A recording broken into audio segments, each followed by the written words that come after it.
Hi everyone, and have a happy solstice. So have a nice midsummer day.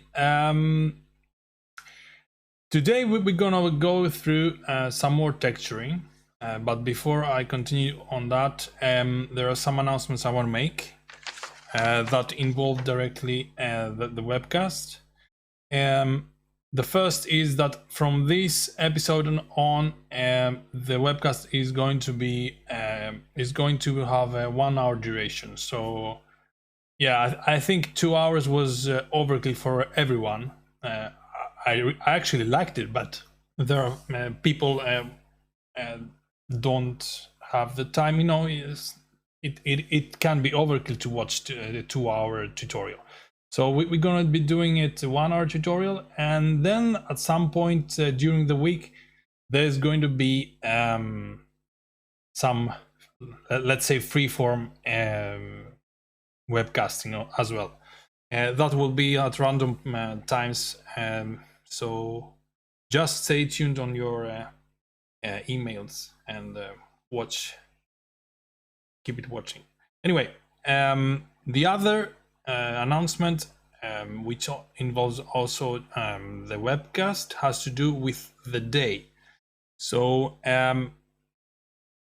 this is the last webcast that is going to be taking place on Sunday. So next webcast is next episode is going to be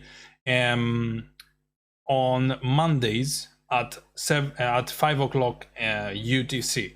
So I think next Monday, what did I say now? Mondays, yes. So next Monday, the 29th of June, is going to be the next episode instead of next Sunday. So next Monday, 29th of June, and from then on we will continue on Mondays. I hope it doesn't disturb your schedules too much, but if you can't make it, there's always where I'll be saving the videos for the webcast on Twitch, here on Twitch, and you can also watch them via our player that Jarla has done for us at amigaraytracers.com. And by the way, I can show you some pretty nice work Jarla did during the week on the website. So let's say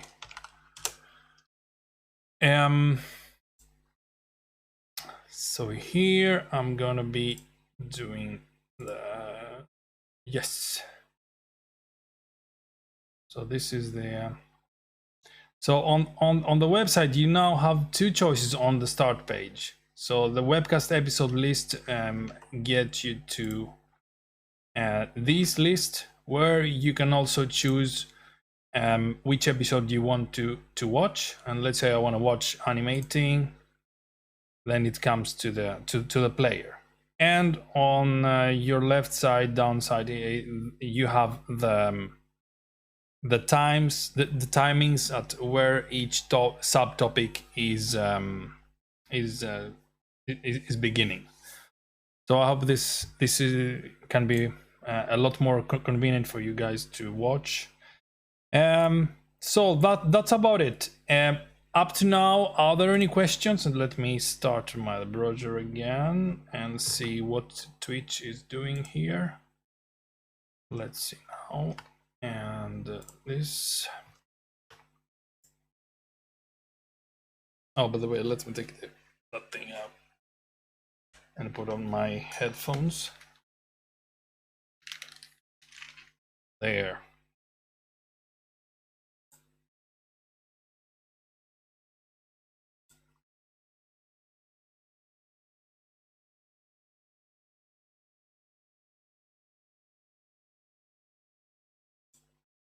So, any questions about the schedule so far?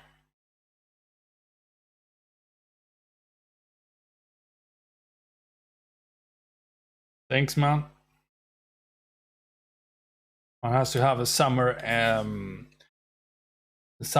feeling, summertime feeling.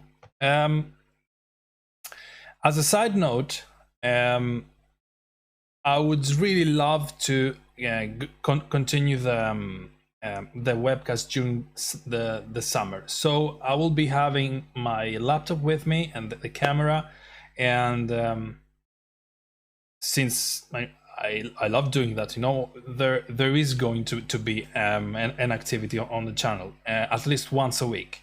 So if you guys cannot travel, and I don't know, I don't know yet if we are going to be traveling, if my family we are going to be going somewhere for the vacation, or we're going to be staying here. But regardless, the webcast is going to continue during the summer. So yes, that's about that. So let's see, what do we have for today? Last time we went through a bit through texturing and using image maps, using alpha color and alpha, and doing stuff with specularity and bump maps. On this episode, we're going to be looking more into image maps and alpha images, how we can manipulate them so that we achieve the result that we wanted to have. So let me show you. I've prepared a small presentation as well. So cutting, take two. So what we're going to be talking about today is we're going to be going through some more texturing. We're going to be applying our image. We're going to be applying alpha, the alpha layer, so on our image maps, and we are going also to see to make custom made alpha layers, so that to make a certain effects. So on this picture here, we have two rectangles that we have the same image map wrapped on them. Then we try to add a sequence as another color layer, number 2, and we also apply the layers, number 2 layers alpha map, so that we will be able to see the rest of the first layer. That's what we're going to do. Then we will create an animated image sequence for an alpha layer, which will look like that.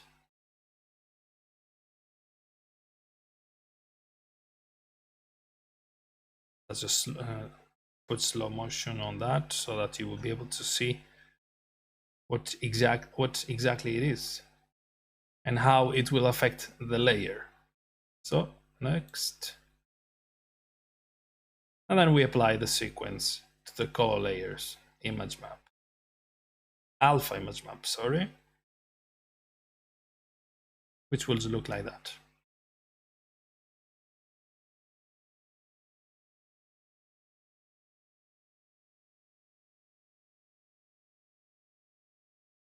And then we add fall off to the color layer to see that it has a more global effect than the image maps.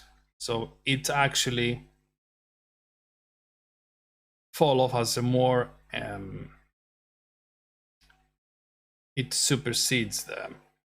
It actually, it can erase the effect of an image map. So let's get back to the game, and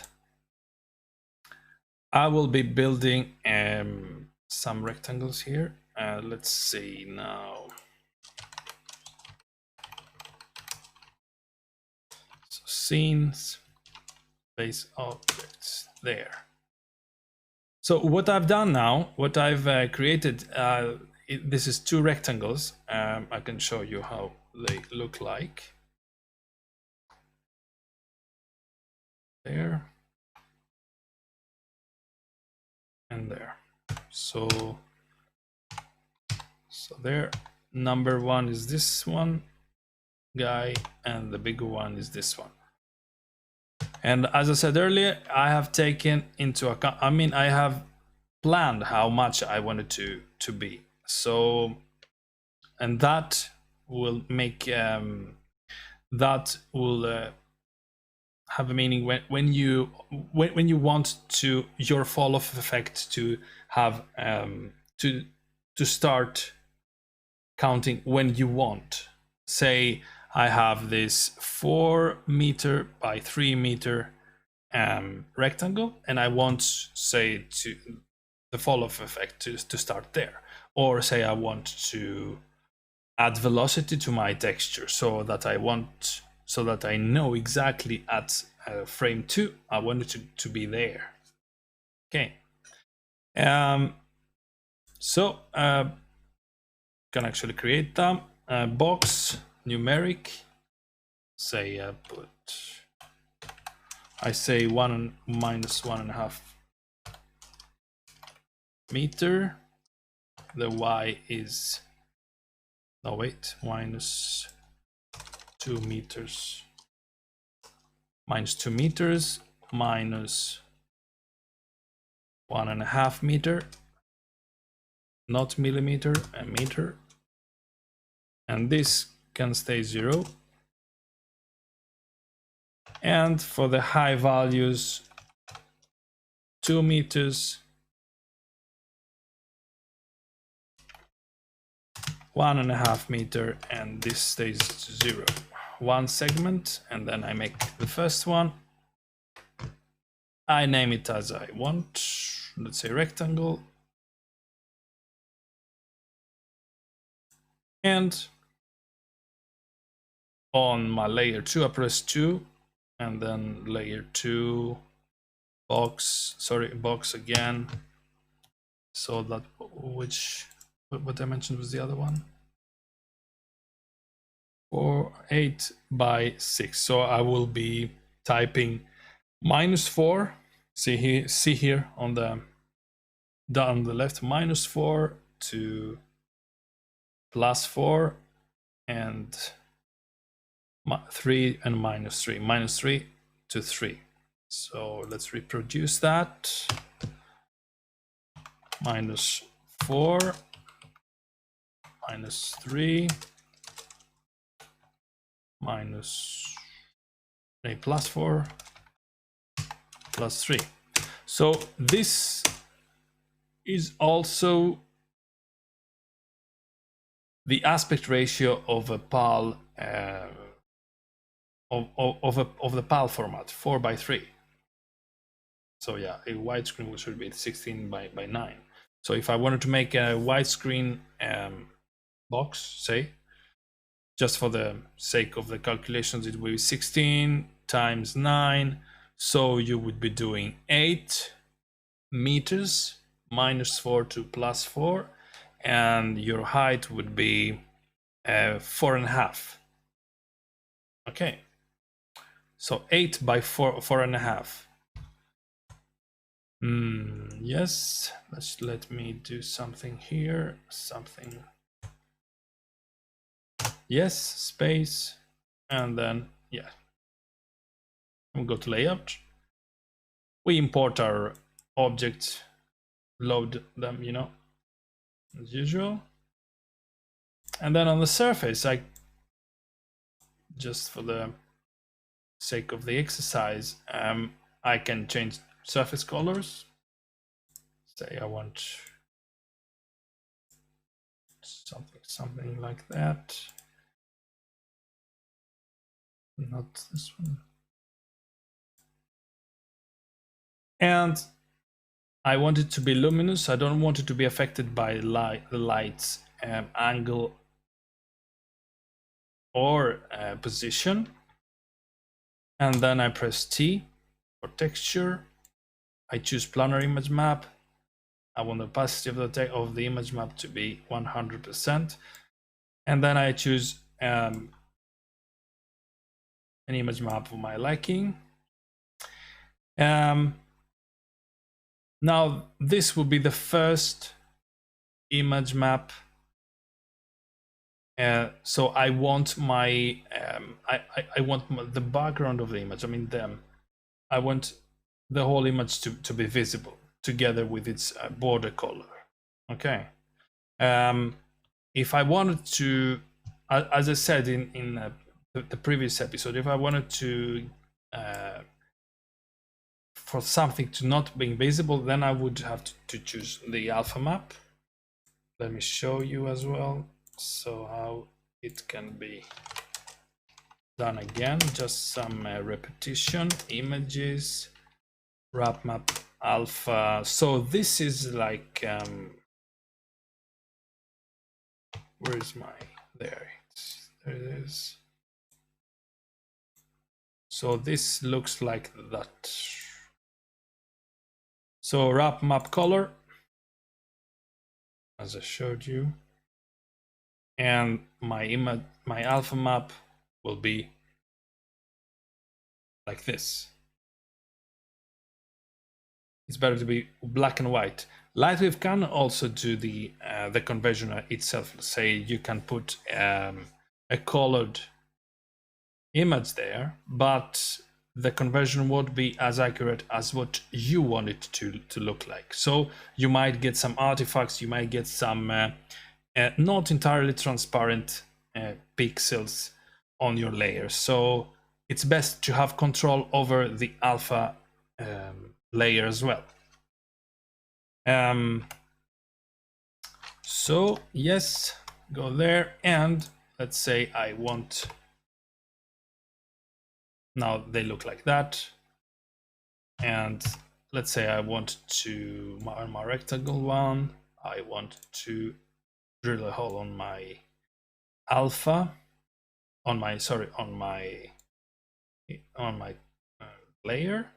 So I do the alpha, but I want it,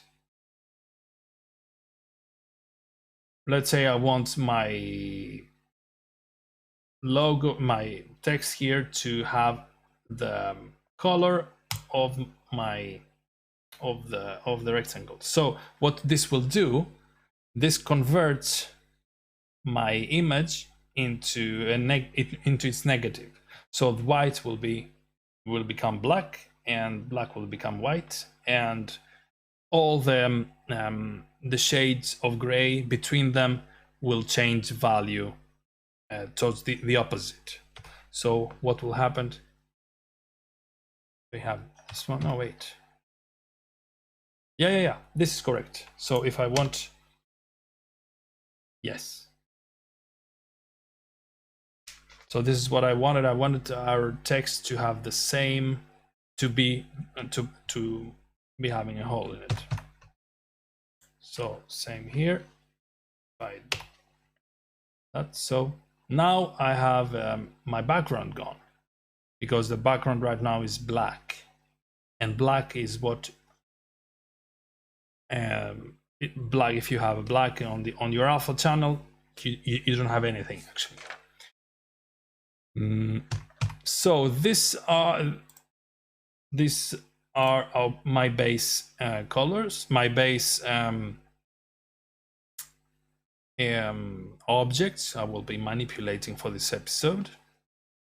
So the next is, let's say I want to have another layer, but the other layer is going to be a sequence. Say I want a count on, but on the other side. Say, let's say, and this is a count up. So this is what a sequence of images can look like. So number, sequence, color. Oh wait, yes, there. So this is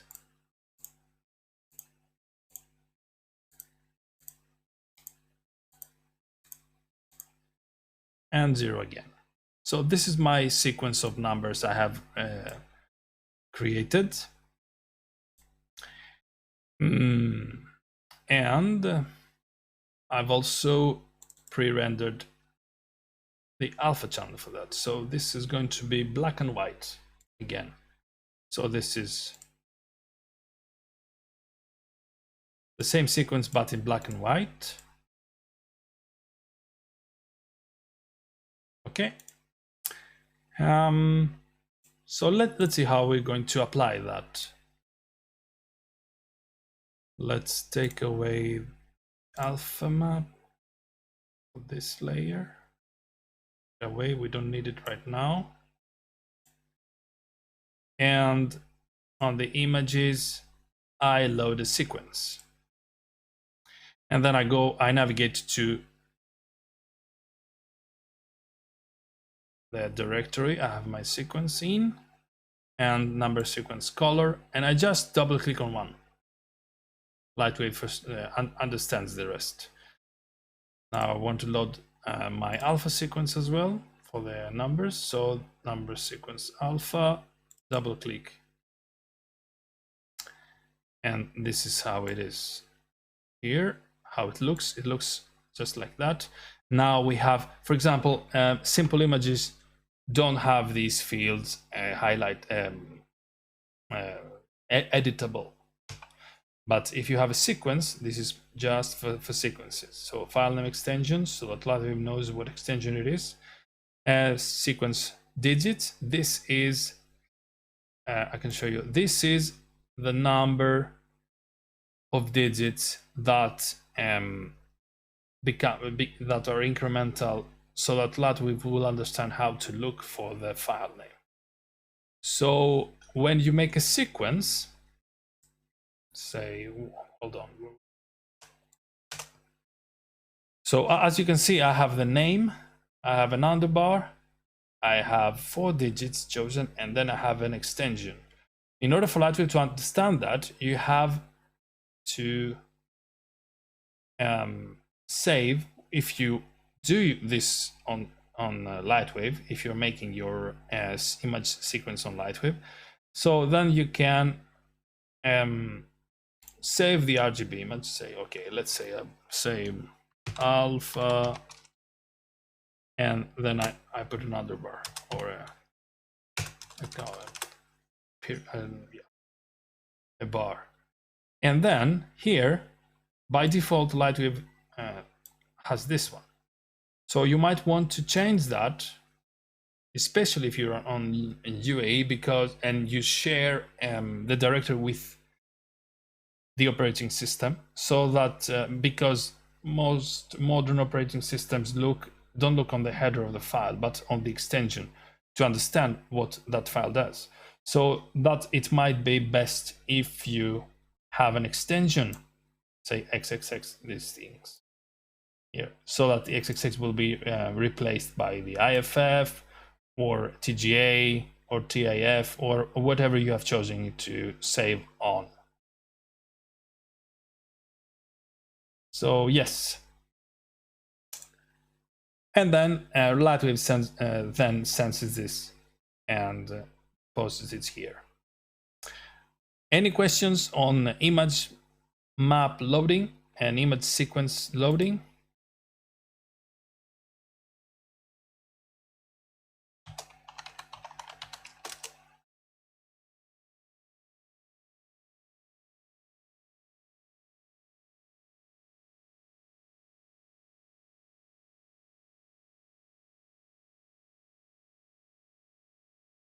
Okay, crystal clear. Thank you. No, thank you, guys. So we go on. Now that we loaded our sequences in Lightwave's memory, we go back to surfaces and T, and then we have, let's say, we have already our wrap map color.iff, and we choose add new texture. So we want to add a new layer on the texture information on my object. So add new texture, then we have a whole new texture to play with, and it is here I'm going to be adding my number incremental sequence. So planar image map again, z-axis, as we said, we want our image map to go on, and paint this dimension. So texture image again, and I choose the num sequence. Okay. Right now, you won't be seeing anything here because the sequence hasn't been loaded into memory yet as of each frame, but it will be doing that if you choose, say, to load a frame and say, okay, what's going on? So you see on the top, on the top rectangle that the sequence has been loaded. And if you go back to surfaces and re-enter the texture sub menus and go to next texture here, you're going to be seeing the last image that was loaded by Lightwave during rendering, so that you know, okay, my sequence works. Sometimes you have to actually load object explicitly and see, okay, does my image map, my image sequence work? Because image sequences don't get loaded dynamically yet. So yes, now you see you have a proof that okay, the image sequence works besides the render output. So now that we loaded this this sequence, now we want it to be, we want layer number 2 to allow layer number 1 to be visible. So now we will be choosing my wrap map alpha IFF. No, sorry, my number alpha sequence. So yes. So now I have to think about a bit about that. My number alpha sequence has a black background and a white foreground. I'm saying that just so that we have a common, say, an understanding. It's not background and foreground on the image, it's just black and white. So let's say the black transparency. Yes, this is more accurate. So it is transparent on the surroundings, and my text is white, which is what I wanted to be visible. So I don't have to do anything else here. Then I go to the left, pixel blending. Yeah, I can leave that on. Width and height repeat. I don't really want that right now. Texture axis is the same as the Z axis because I have my object. And here on texture size, before I go on resizing and doing and recentering as what we will be doing, let's do a test render to see how that looks. Great. So we'll have the 0 right here.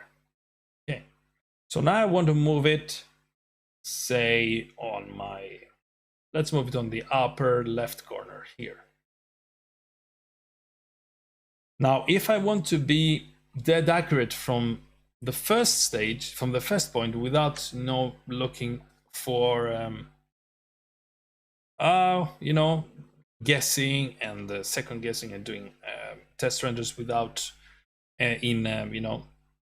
without them being needed to do that, I can go to, say, modeler and see, okay, I have the small rectangle and I want it here. So since my textures, they follow my object's coordinates. Okay, it's not world coordinates as we said, it is the object coordinates.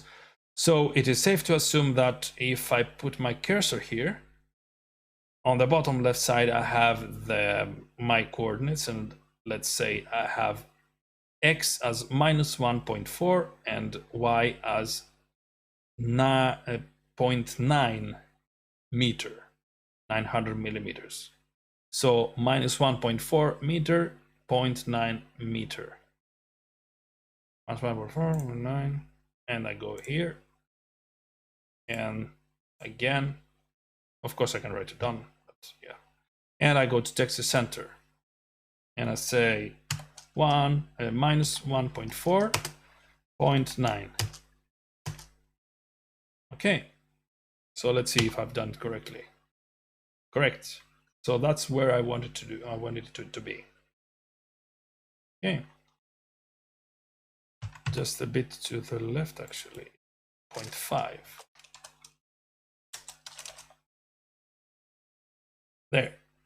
So minus 1.5. And then I want to resize that. I want it to be a bit smaller. 0.8, 0.8, 0.8. So there it will be. Okay. I can turn off these guys here. I want it to be more evident, so that, yes, more red. These pixel blendings, they alter a bit how an image map is visible. So we have to be a bit, we have to like test render to see how, if the result is what we want. And then if I progress into the frames, now it's ready. Now what my sequence will do is that with each frame passing, it will progress, and I can show you, say, let's do a test render from 0 to 9 and let it advance automatically without saving. So then I get the warning, automatic frame advance has been selected. And then I see 0, 1, 2, 3. And now with every frame, my sequence progresses. Okay. Kind of cool, huh? Now that I did that, actually, let's try something else. As we said, let's take it away. We know how this works as a layer. Actually, let's keep that shape scene. Let's say I'm saving that, and then I'm saving all objects. I want to hold that there. And let's say now I want to play a bit with fall off. Now what I have prepared for you here is my fall off scene. Hold on, load. Yes. No, not this one. The sequence. So here's what I've done. In Modeler, let's clean everything. I have created this lovely rectangle that has the same dimensions as our previous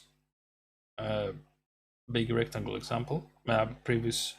As the big rectangle of our previous example. It is 8 by 6, and then I have assigned it a surface called rectangle again. And then on layout, I've done the following. So let me show you first. Texture. I told it luminosity will be 100 and surface color will be totally white. Hold on, let me take off this thing here. Sorry, I have to fix that actually. So I think this looks more white now. Yep. Now I want, let's say this is our white rectangle actually there.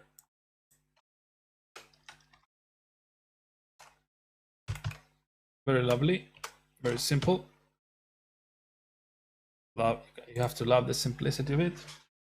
So I want to create that great gradient that goes from left to right on our animation, because that's what I want to do with my alpha channel. Okay, so how am I going to do that?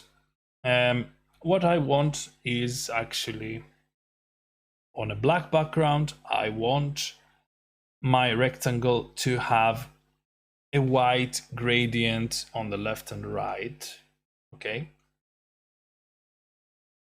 say a vertical beam going from left to right, and I have it, my rectangle as white. It is luminous 100%, and what I can do is I can make it transparent but gradiently on the edges. So on the edges it will be transparent, but it will have a gradient, a gradient to its base color. So from totally transparent, it will be white. So how I do that? I go to transparency. I click on the texture and I choose the grid texture. Okay. So what the grid texture is, I can show you. Let me show you first as a color. So I choose the grid and I have my white rectangle and I press F9. So the grid is just this, no, nothing special. So I can manipulate it, 0.1, and it will be like just like that.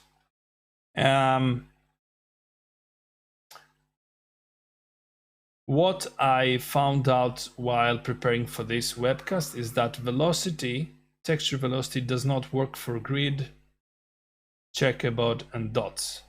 So regardless of what I'll be putting here, it won't work, unfortunately. I don't know why. Anyway, it might be a bug.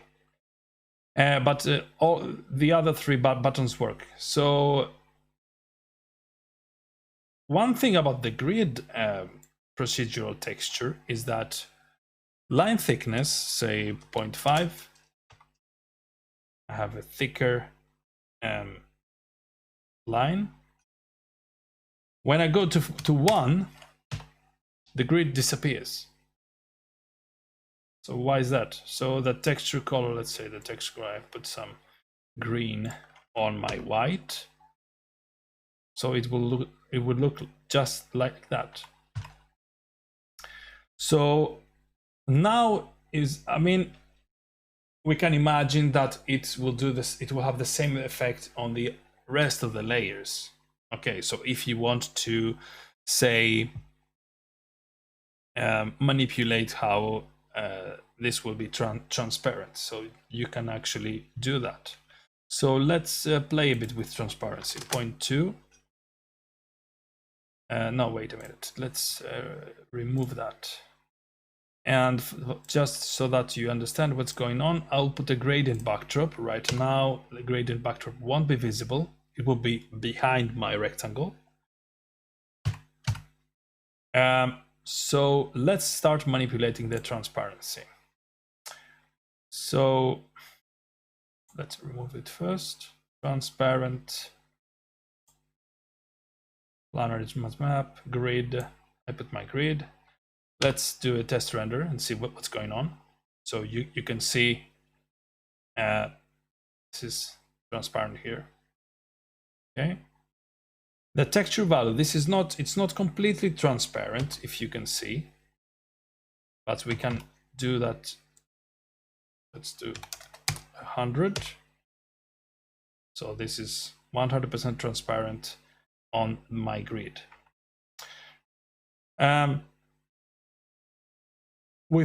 Without manipulating line thickness yet, we can start seeing what texture, what fall off will do. And I have prepared for you a guide of an object that will act as a guide. So sorry, load object again. say here.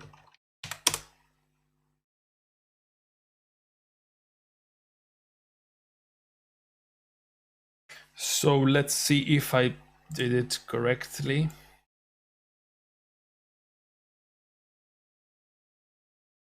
Object. So as you can see, my rectangle travels from left to right because I have told it to be. That is going to be to happen yet later. But I see here I have my grid that falls on the same. Hold on, just to make sure. Yes.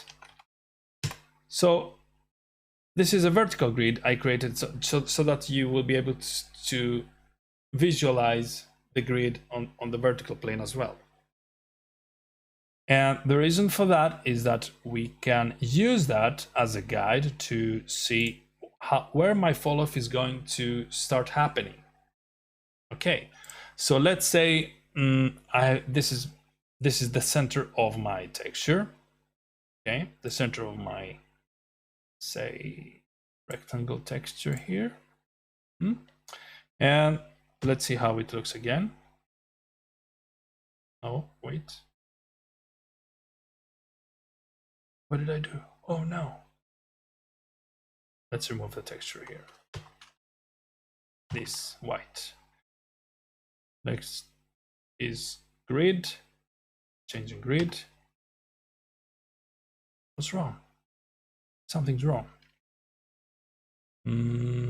Something might have happened with my when I loaded my grid. So let's dissolve that into 100%. So that, because I don't want it to render. Yes, something happened there anyway. Maybe because they occupied exactly the same space. The renderer did not render them at all because it got confused. So transparency again, choosing grid. These are the default values. I changed to 100.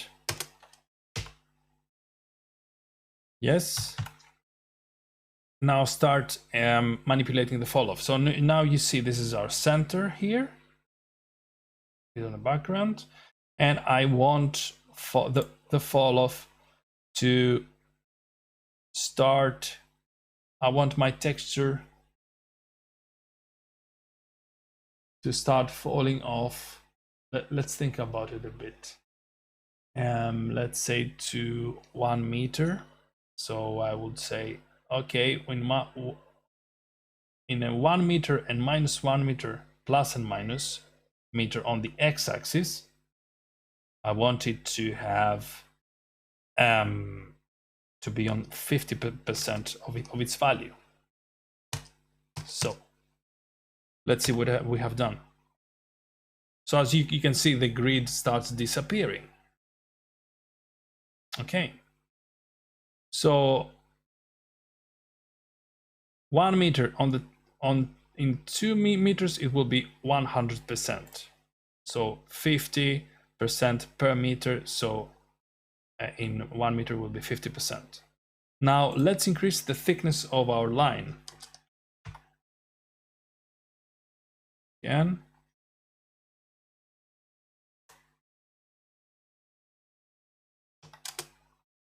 As we said, with 1, it becomes just you know, just a gradient. Cool. So now let's make our backdrop disappear. Go to effects, gradient backdrop is off. Now have black. But I want actually, what I want is the opposite.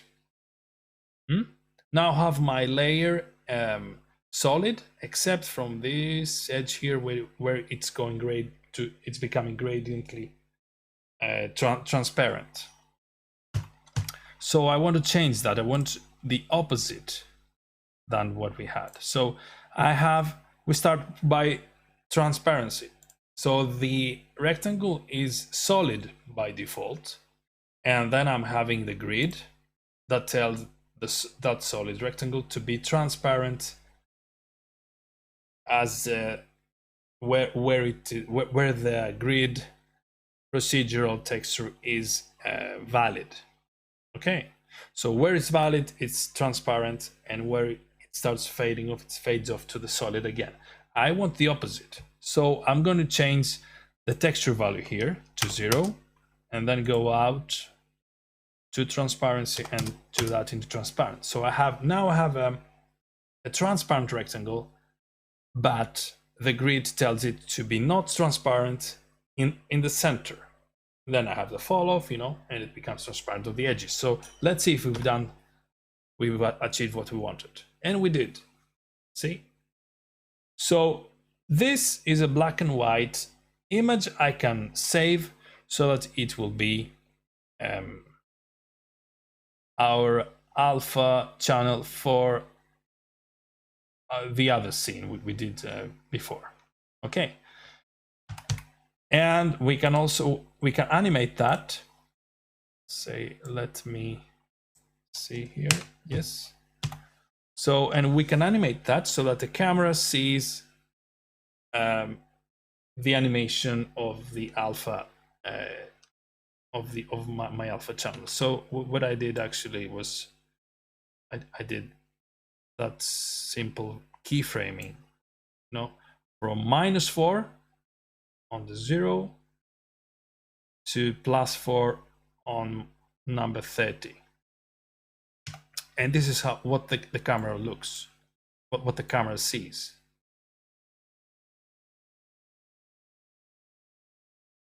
Okay. And then I can save it, you know, you just camera settings go by default. You can add some motion blur since there will be motion. Default values look nice. And then you record it, preferably as a Targa, as something that it will be, is a 24-bit buffer, so that you will have a lot of depth on your between the gradient values. Okay, don't forget to choose the extension to be saved as part of the file name. Okay, remember that. So also we save the scene, and if we want to keep that, we save the objects. Don't forget, we save all objects anytime. Okay. That's about this stage. So the example is what I showed you. The example is this. Oh no, sorry. But anyway, yeah, I had the, where is the animation? Let me show you the animation.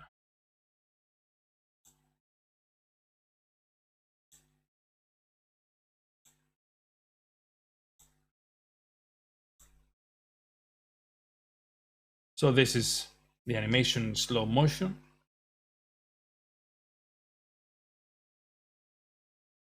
Okay, so this is the rectangle with the fall off. It's a transparent rectangle with the fall off of non-transparent grid procedural texture with a fall off on the x-axis. Okay. So let's go and apply that on our scene. So load previous scene, which was this one, base objects. Now I have my base object here. Okay. And let's say I want to wrap I want to load my sequence, the one I saved on my scene before, horizontal fall off, and then go to surfaces again and ask Lightwave to, I want, let's say the rectangle number 2, I want to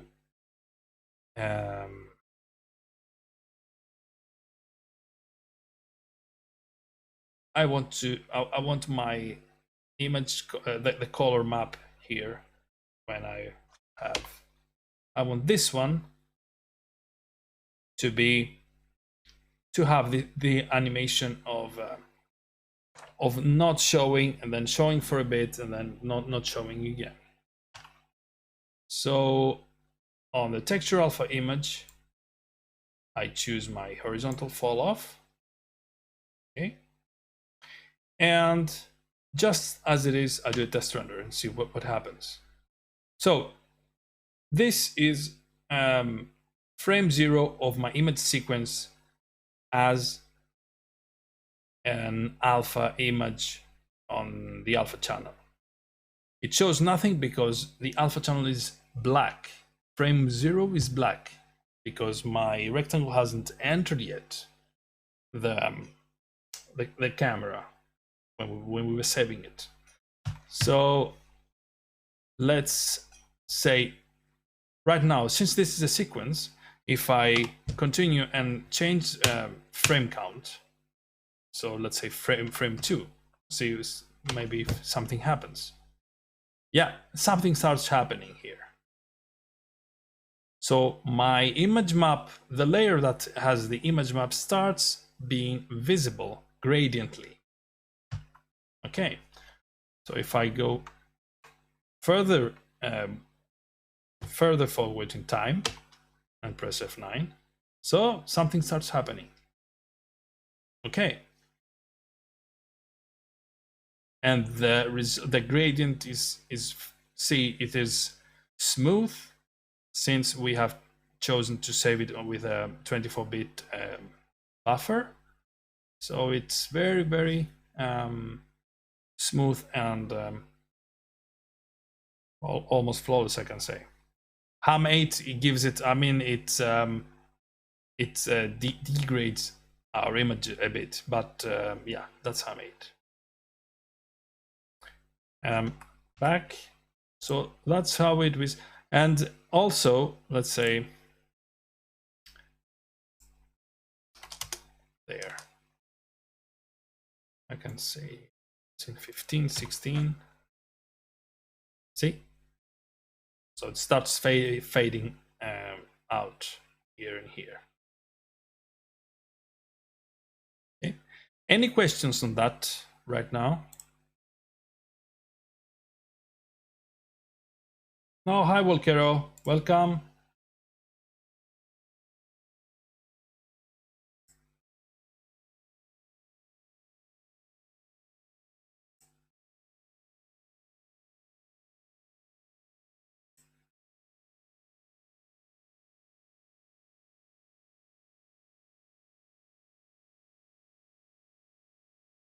No questions?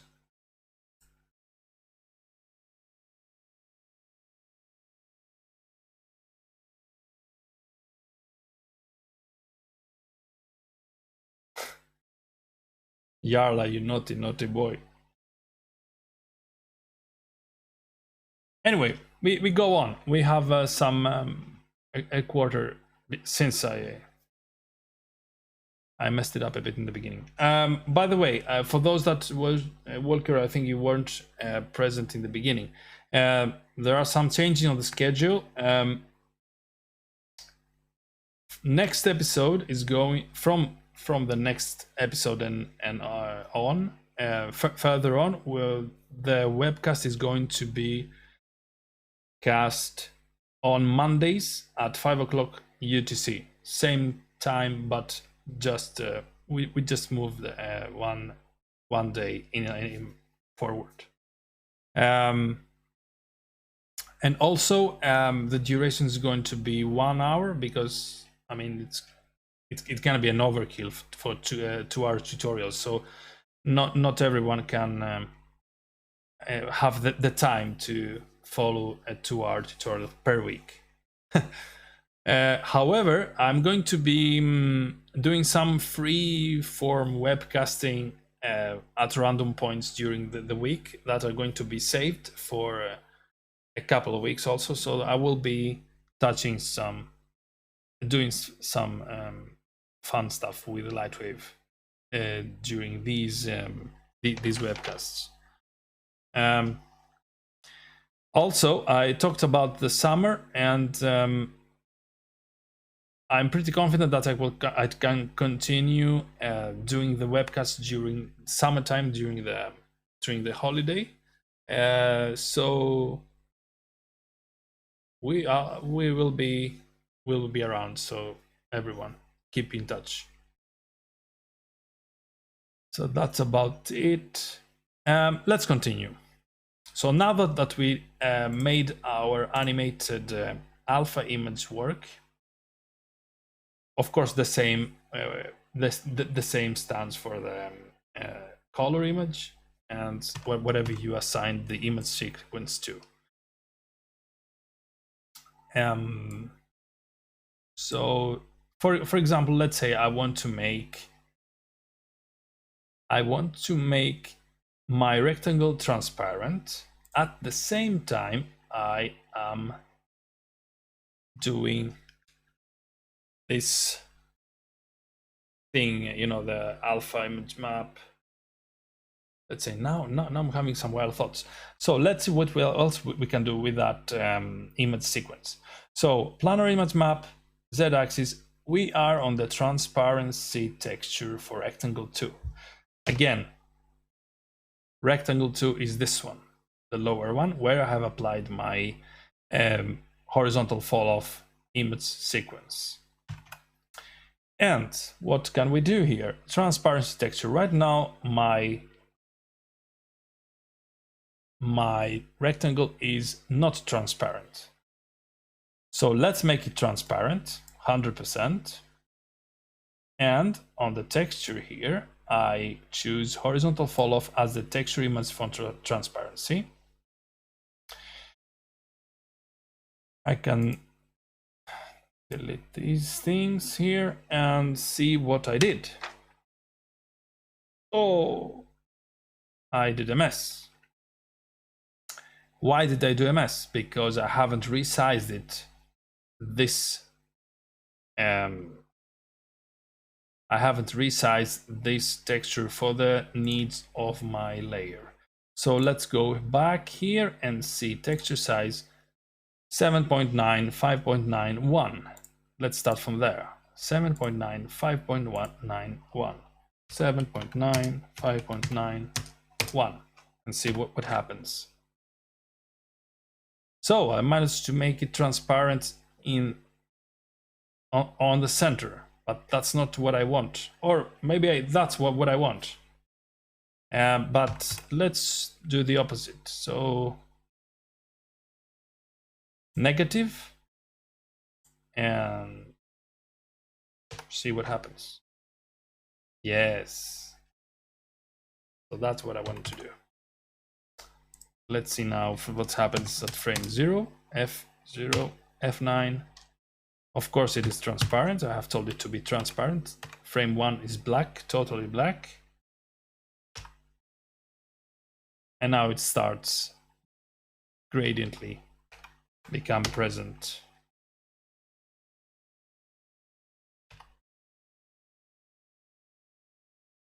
And so on. There. Starts becoming present. There. Cool, huh? And I can resize it, of course, as let's say in the middle of the, to see what is.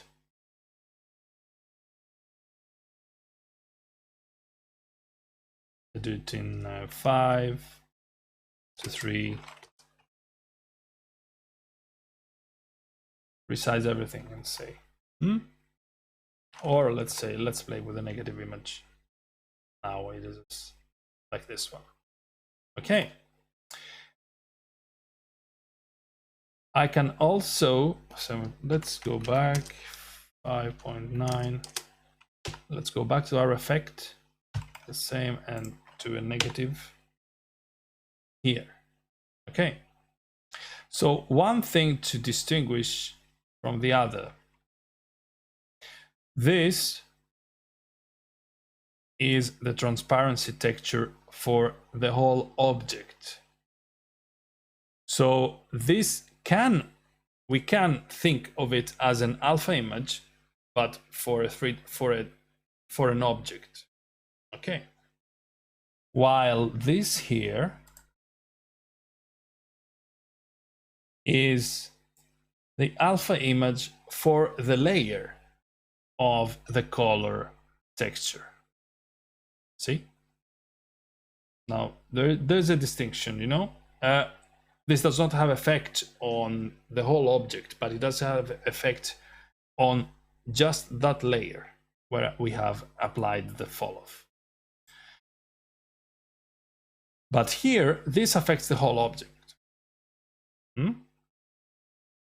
So say if let's make my gradient backdrop with effect gradient backdrop and see what's going on there. So you see that the whole object is affected. The whole rectangle has now transparent gradient property. Okay. And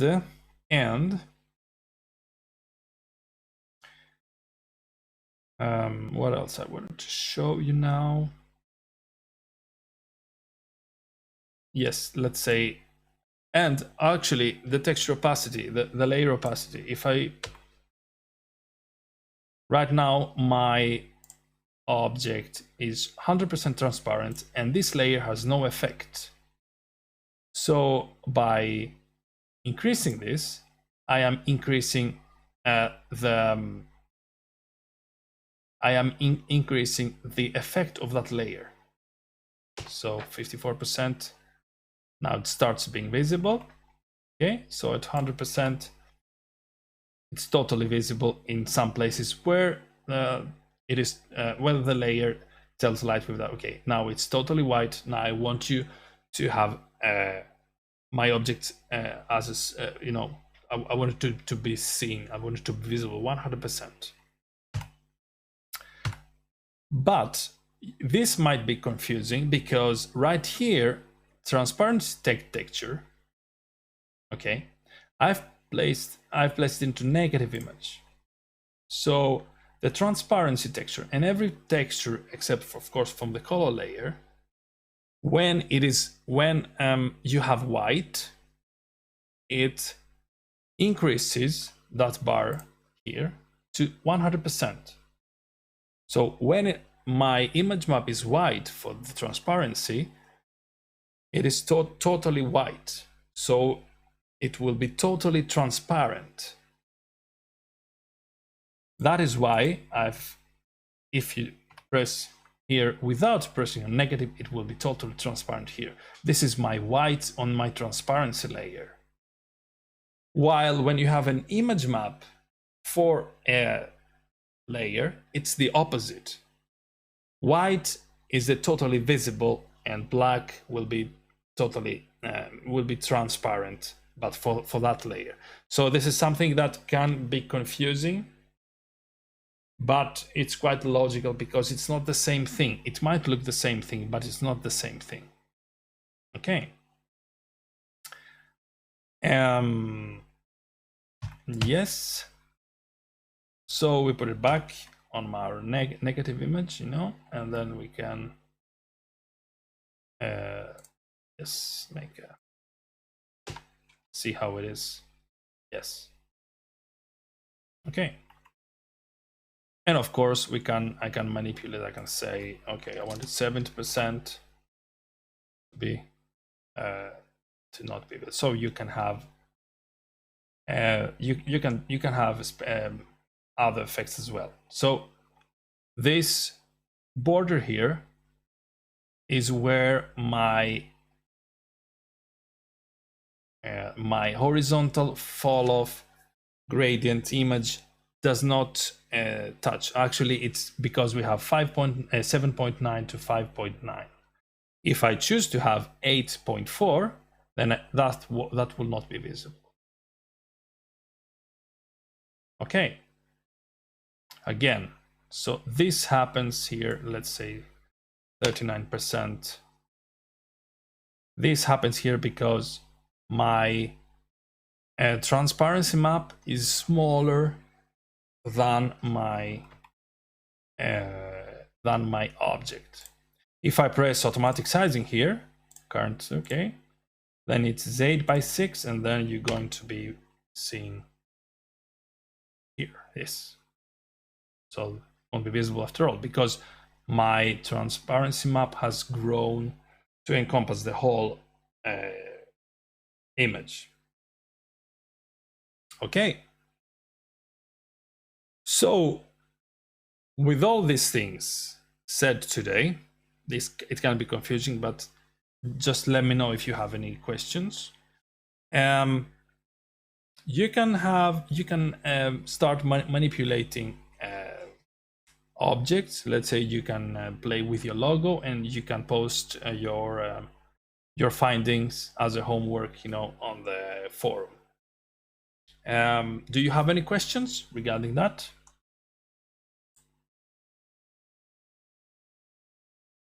Any questions regarding the alpha image layer, the alpha image map on the layer, the transparency, the transparency map?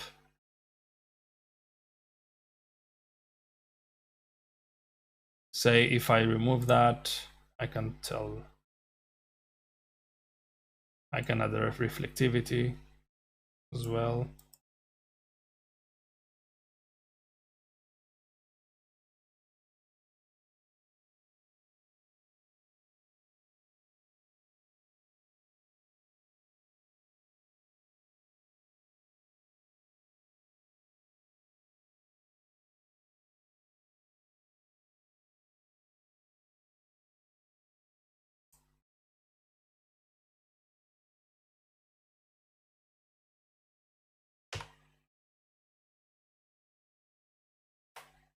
Any questions?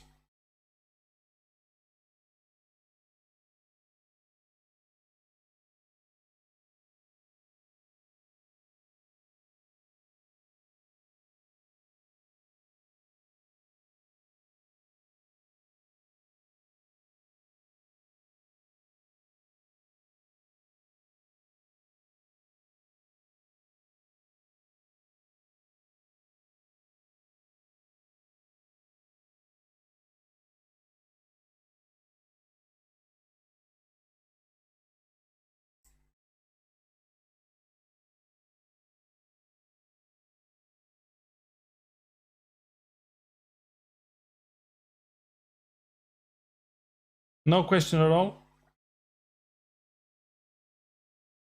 Okay, have a great evening, Yarla.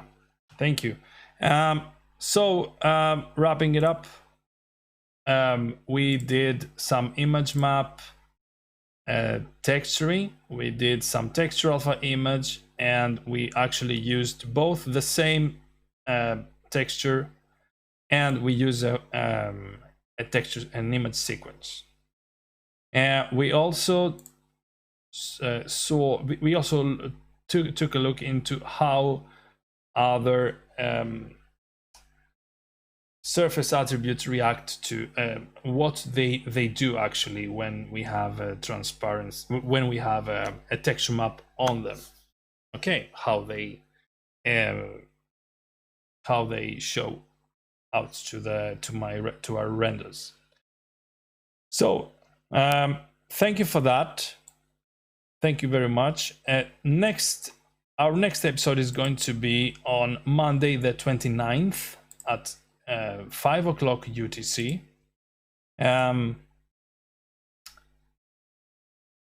The episodes are going to be saved both here on Twitch and on AmigaRaytracers.com, where there is a special